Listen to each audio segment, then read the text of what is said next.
কল্পনা করুন এমন এক সুলতানের কথা যার বিরুদ্ধে আদালত রায় জারি করেছে আর সুলতান সেখানে সাধারণ মানুষের মতো হাজির হয়েছেন। তিনি বাংলার তৃতীয় সুলতান গিয়াসউদ্দিন আজম শাহ।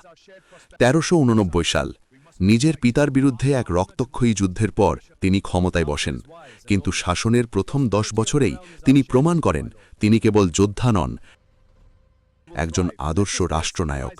তার আমলের সবচেয়ে বড় পাওনা ছিল ন্যায় বিচার।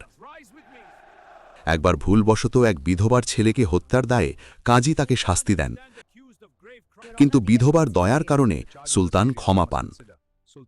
তখন সুলতান কাজীকে বলেন, কাজী সাহেব, আপনি যদি সুলতান দেখে আমাকে ছাড় দিতেন তবে আমি আপনার শিরচ্ছেদ করতাম। শুধু দেশেই নয়, তার দাপট ছিল বিশ্বজুড়ে।